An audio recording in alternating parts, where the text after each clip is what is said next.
Society delights in a scandalous whisper, yet it shudders at the hint of a broken heart.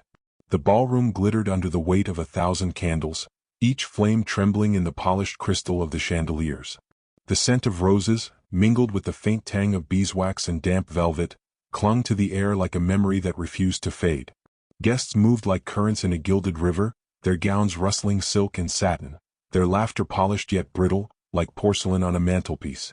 Every glance was a verdict, every half-smile a ledger in which reputations were meticulously tallied. She stood near the marble balustrade, a figure of quiet dignity in a gown of deep sapphire, her gloved hands folded lightly at her waist. The dress had been crafted with care, its folds cascading with an elegance that seemed to belong to a woman of station. Yet, in the eyes of the assembly, it mattered little. Eyes passed over her as if she were a shadow of decorum, barely there, and the sting of invisibility pricked at her pride. She had come for security, for the future that society had decreed she must secure, yet the hollow echo of exclusion bit sharper than any open insult. From across the room, a whispered murmur rose like the first tremor of a storm. "She has beauty, yet her fortune is modest," a lady intoned, her voice syrupy with judgment. Another tittered softly, "A heart secured perhaps, but by necessity, not admiration." The words did not reach her ears, yet the vibrations of disdain resonated through her chest, sinking deep into a quiet ache of shame. She lowered her gaze, brushing imaginary dust from her gloves, fighting the urge to vanish entirely.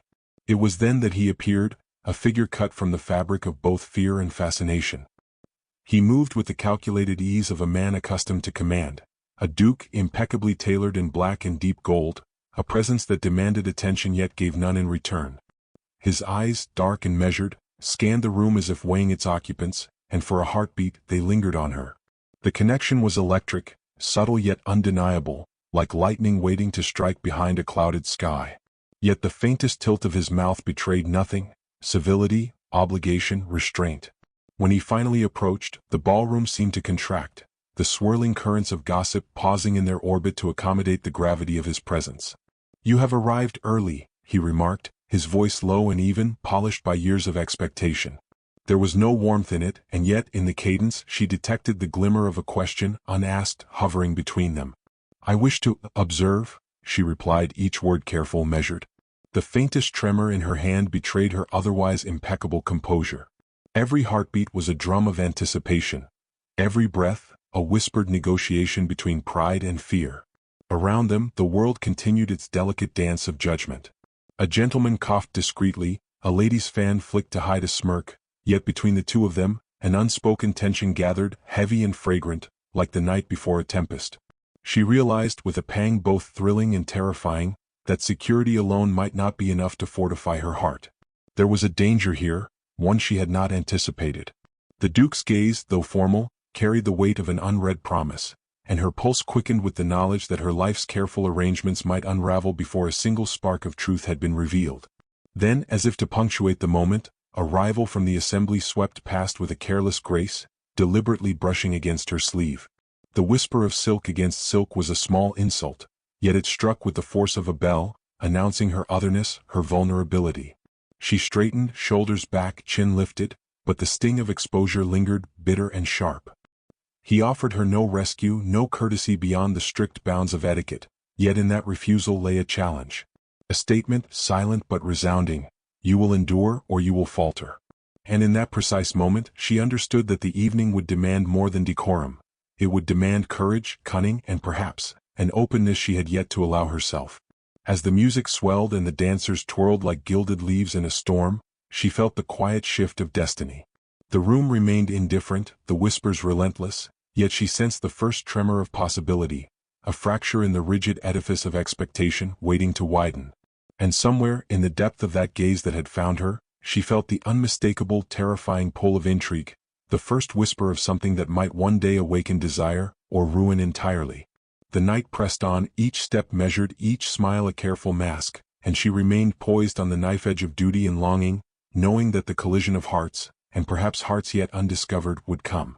And when it did, the world would never look the same again. A gift is seldom mere generosity. It is a language in which hearts converse when lips dare not speak. The morning after the gala carried a chill that seemed to seep into the bones, wrapping the estate in a brittle, frost-tipped stillness. Sunlight, pale and watery, strained through the heavy draperies, catching on the gilt edges of the furniture and scattering a hesitant warmth across the polished floor. She moved with quiet deliberation through the drawing room, her gloved fingers trailing along the carved oak mantels, thoughts tethered to the evening past. Every whisper, every glance, every carefully veiled sneer replayed with unyielding clarity, and yet beneath it all, a pulse of something unspoken, an acknowledgement, lingered, subtle but impossible to ignore. It arrived in the form of a small parcel, elegantly wrapped in pale lavender paper, tied with a ribbon that carried a faint scent of sandalwood. Her heart stuttered, a fragile and erratic rhythm, as she recognized the signature seal pressed into wax. The Duke. The envelope, precise and austere, bore no flourish beyond the mark of his station, yet within it was an intention impossible to misread. She lifted the paper, trembling slightly, the hush of the room a conspiratorial accomplice.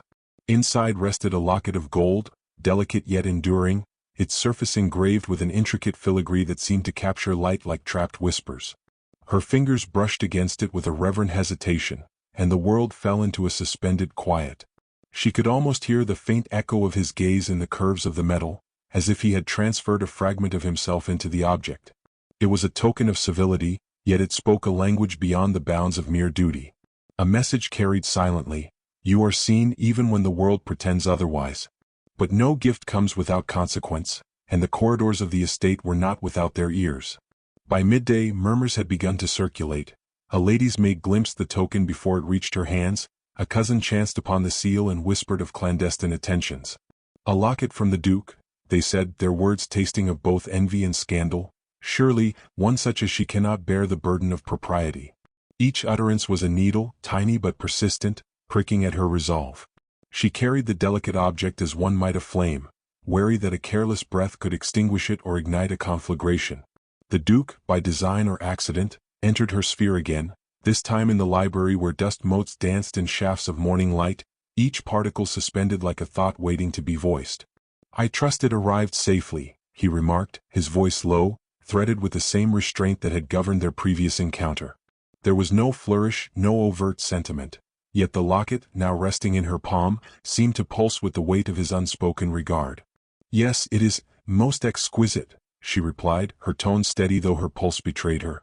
She found herself scrutinizing the lines of his face, searching for a sign, a slip, any admission that his gesture was more than ceremonious.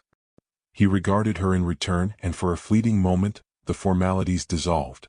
A spark ignited, tempered by propriety, yet undeniably present. His eyes lingered longer than civility allowed, and a faint inclination of his head suggested that he too felt the perilous stirrings of curiosity and something far more personal. But society would not be patient nor silent. That evening, as the estate prepared for a small dinner gathering, the locket became the nexus of gossip. A cousin, sharp-tongued and sharp-eyed, inquired with a carefully feigned innocence, "Is it not rare for a duke to send gifts so spontaneously?" Laughter, soft but pointed, rippled through the drawing room. Each word, each glance, each tilt of a head seemed calculated to expose, to undermine, to remind her that she was ever under the microscope of scrutiny. She met every intrusion with measured poise, yet inside, a storm churned, exhilaration interlaced with dread. The Duke observed from the doorway, silent, composed, yet his presence was a tether and a threat all at once. There was a deliberate precision in his movements, in the way his eyes lingered, in the way he seemed to guard her from overt ridicule without stepping fully into the fray. The delicate dance of proximity and restraint became their unspoken communication, a touch of protection, a glimmer of affection, a promise as tenuous as gossamer. By candlelight later that night she seated herself alone, the locket resting against her chest. Each turn of the filigree revealed shadows and reflections, as if the object were a mirror for the soul.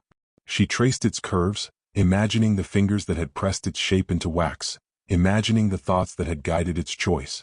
And in that quiet, charged space she understood.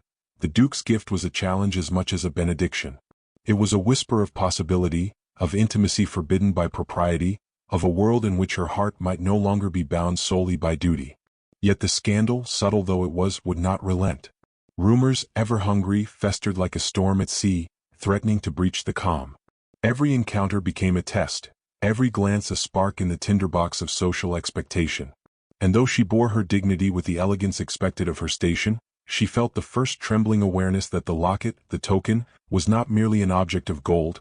It was the key to a labyrinth of desire, intrigue, and peril from which there was no easy retreat. As she placed it carefully on her dressing table, the weight of expectation pressed upon her chest, mingled with the unbidden thrill of discovery. The evening had begun with civility, continued with the thrill of clandestine acknowledgement, and would end with the relentless whisper of society's scrutiny. Somewhere in the shifting shadows of this carefully orchestrated world, she and the Duke were engaged in a quiet duel of hearts. Each gesture, each glance, each token a declaration unspoken, yet profoundly understood. The candle guttered, leaving the room in a softened, trembling glow, and she realized, with a mixture of fear and yearning, that the first move had been made. And now the game of whispers, tokens, and scandal had only just begun. In the sanctuary of whispered shadows, truths escape like the softest sighs, unbound and unjudged.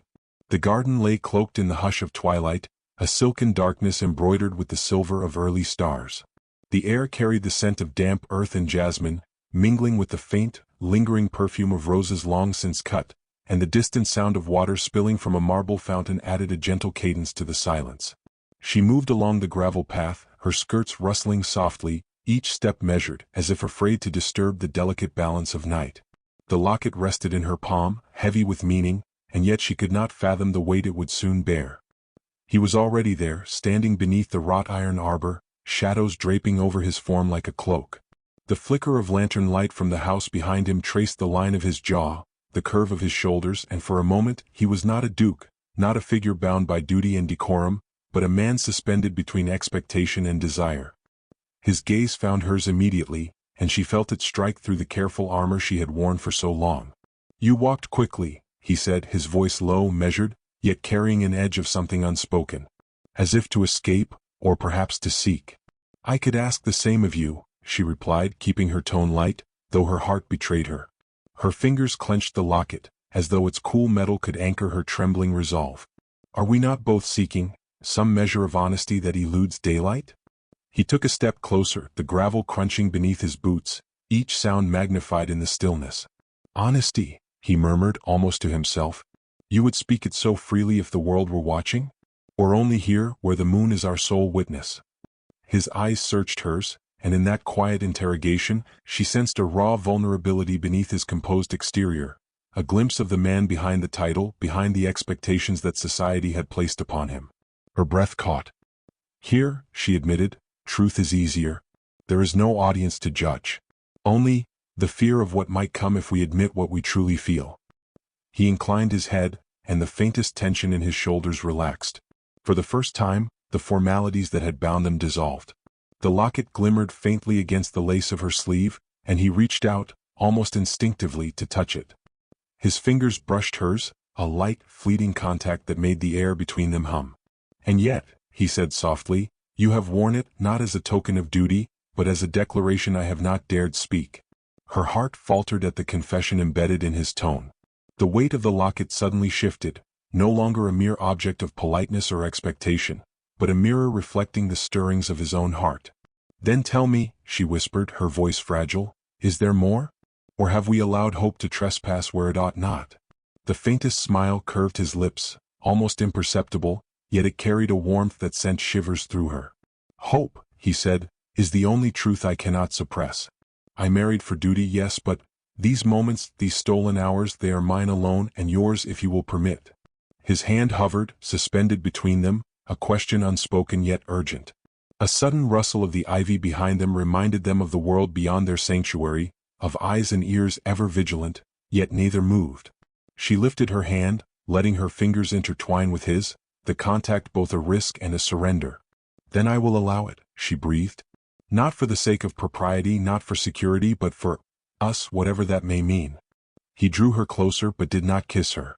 The restraint was deliberate, a test of patience and understanding, a promise that the world could intrude at any moment and they must endure. "The world," he murmured, "may yet conspire to keep us apart. But tonight we are unbound by it. Tonight we are merely ourselves." A faint wind stirred the branches overhead, and the scent of jasmine deepened, mingling with the palpable tension that hummed between them. She realized in a quiet, startling clarity that this encounter was no longer an innocent dalliance. It was a turning point, the hinge upon which their hearts would balance between fear and desire, secrecy and confession, duty and longing. Then, as if the night itself conspired to remind them of reality, a distant carriage wheel clattered against the stone drive, a servant's voice echoed faintly in the hall, and the delicate spell of intimacy threatened to shatter. She stepped back, her fingers lingering in his for a heartbeat longer than propriety allowed. "We must return," she said softly, the weight of unspoken emotion thickening her words. He nodded, his eyes holding hers, a silent acknowledgement of everything they had dared to reveal. "Tonight," he said, voice low but certain, "we begin a path from which there is no easy retreat." As she turned toward the house, the locket now warm against her chest, she felt the tremor of anticipation ripple through her. The world outside remained rigid, unyielding, and whispering, yet within the garden's shadowed embrace, a truth had been unearthed. And as the door closed behind them, she knew with a certainty that both thrilled and terrified her. Hearts had spoken, and nothing, not duty, not scandal, not society itself, could undo the confession that had passed between them. Duty may bind us, but it is confession that frees us. The drawing room shimmered beneath the crystal chandeliers, light scattering across polished mahogany and the delicate folds of silk gowns. A hush fell as guests exchanged glances, each whispering speculation that carried sharper edges than any blade. She entered with deliberate grace, her posture flawless, though every pulse of her heart thrummed with an awareness of the moment's gravity. Tonight demanded more than composure. It demanded courage, a defiance of expectation that she had never before dared summon. He waited near the hearth, a sentinel among the murmurs, his black tailcoat immaculate, the golden thread of his insignia catching firelight. The locket gleamed faintly at her throat, a talisman of their secret, and she felt its weight as both shield and challenge. Their eyes met across the room, and in that silent exchange every previous restraint, the stolen glances, the hidden touches, the whispered confessions, coalesced into a singular, taut moment. The first move was hers. A subtle step forward, measured but resolute, cutting through the thrumming undercurrent of societal scrutiny. A cousin, whose smirk had haunted her for weeks, looked poised to offer a snide remark, but the sharp tilt of her chin silenced the intrusion before it left her lips. Her gaze found his, unwavering, and she allowed the faintest inclination of the head, a declaration without a word, to carry the weight of all her concealed longing. He advanced, each step deliberate, measured, the murmur of silk against marble announcing his approach like a herald. "You must know," he said low and steady, his voice carrying over the hushed crowd, "that I have never acted without reason, and yet reason alone could never dictate the truth I feel."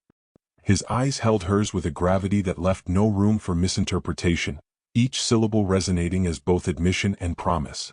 The room seemed to recede, the candlelight softening into a halo around them, leaving only the tension of proximity, the electricity of unspoken desire.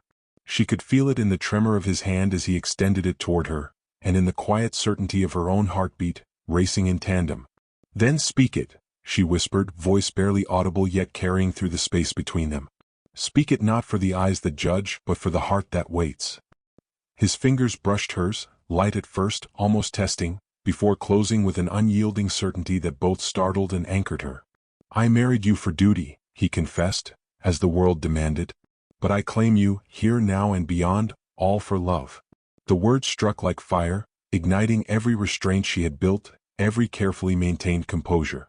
A murmur rippled through the assembly, the subtle intake of breath betraying recognition, but neither of them faltered.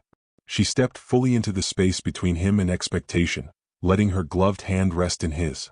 "Then I am yours," she replied, clarity sharpening every syllable, "not for appearances, not for propriety, but for the heart that dares to seek you." He drew her closer, and the room's gossiping currents collided against the wall of their shared defiance. The heat between them, restrained for so long, found its first release in a measured, deliberate kiss, a claim and confession entwined. It was neither frantic nor forbidden. It was deliberate, a punctuation to weeks of tension and hesitation, an assertion of truth over all else. The assembly, suspended between scandal and awe, watched as the Duke's hand rose to cradle her face, tilting it just enough to meet his lips fully. She responded with a poise born not of decorum but of certainty, and in that single motion the fragile, perilous balance of society's expectations shattered, leaving only the unassailable reality of their shared desire. He whispered against her ear, voice low, intimate, "Let the world murmur, we are beyond their measure." And in her answering smile, the tension that had defined their existence, the whispered scandals, the stolen moments, the private confessions, was resolved. Duty had been fulfilled, but love had triumphed, bending rigid expectation into a form that was wholly their own. The night deepened, candles guttering softly as if to honor the gravity of the declaration, and though shadows still lingered in corners and corners of the room still whispered with intrigue, she knew that nothing could undo the truth of this moment. Hearts had spoken, barriers had fallen, and for the first time she walked not in fear or calculation, but in the incandescent certainty of being wholly seen, wholly claimed, and wholly free. In the hush of stolen moments, a kiss is more than a promise. It is the triumph of the heart over fear. Rain lashed against the stone facade of the estate, each drop a percussion on the window panes, a metronome to the turmoil that had gathered in the house. The night had grown tempestuous, winds rattling shutters and sending flickering shadows across the hallways. She moved through the corridors, skirts clinging damply to her ankles, a lantern in her hand that cast a wavering glow upon the marble floors. Each step was measured, deliberate, yet her heart raced with anticipation, for the moment she had feared and desired in equal measure was finally upon her. He waited at the threshold of the great hall, his figure framed by the storm-darkened doorway, the golden thread of his insignia catching the lantern's light. His coat, damp at the shoulders, clung to him, and the faintest crease in his brow betrayed a tension that mirrored her own. All the society, all the gossip, all the carefully constructed decorum of weeks past had led to this singular instant, and now the world felt suspended, waiting for their choice. "You are here," he said, voice low, steady, yet threaded with the raw edge of emotion he had long concealed. "And yet, I fear this night tests more than propriety." His gaze sought hers, searching, weighing, as if to measure the courage of her heart against the storm that pressed in from every side. "I am here," she replied, her voice unwavering, though her pulse thrummed like a drum in her chest. "Not for duty, not for appearances, but for the truth we have dared to speak. Tonight there is no other witness but ourselves." Her hand brushed against the locket at her throat, a talisman and a reminder that their bond had been forged in secrecy, yet now demanded public assertion. He closed the distance between them, each step a deliberate challenge to every expectation, every whisper of scandal that had haunted their path. "Then let the world watch," he said, voice firm, eyes alight with a fire that defied social constraint. "Let them murmur as they will. I claim you in defiance of all else, because to hesitate is to deny what is undeniable." Her fingers intertwined with his, gloved hands pressing together as if to anchor themselves against the chaos that threatened from every side. "And I accept," she whispered, "because to deny this heart, our hearts, would be a greater tyranny than any society could impose." The first kiss was deliberate, slow, a merging of restraint and yearning. It was not stolen or secret. It was a proclamation, a declaration that shattered weeks of tension, rumors, and restraint. Each movement, each tilt of the head, each brush of lips carried the weight of unspoken confessions and unacknowledged desires, a release so complete it left the storm outside echoing the tremors within. He drew back just slightly, forehead resting against hers, breath mingling, eyes locked in a communion that needed no words. "Let the world whisper," he said softly, "but here now we are unbound. I am yours entirely." "And I am yours," she replied, voice steady yet trembling with relief, with triumph, with the thrill of being wholly claimed. No caution, no fear, no duty can change this truth. Thunder rolled across the hills, a final punctuation to the moment, yet inside the world felt luminous and calm. The house, the halls, the gossiping shadows, they all faded into insignificance before the certainty of their union. In the glow of lantern and firelight, they held one another as if to defy time itself, two hearts triumphing over fear, over expectation, over every whispered doubt that had haunted their steps. The locket gleamed faintly at her throat, a silent witness to vows unspoken yet fully understood. She pressed her hand against his chest, feeling the steady beat of a heart that matched her own, and in that intimate alignment she knew with profound clarity, love had conquered all, and the path forward, though not without challenge, would be theirs to walk together, unbroken. The storm eased, leaving only the faint hiss of rain against stone, and in that stillness, a world reshaped itself around them. Hearts had spoken, courage had triumphed, and the impossible had been claimed. In the quiet after the tempest, the first tender brush of dawn crept across the horizon, gilding the hall in soft gold. And there, in the amber light, they stood as one, triumphant, unyielding, and wholly irrevocably entwined.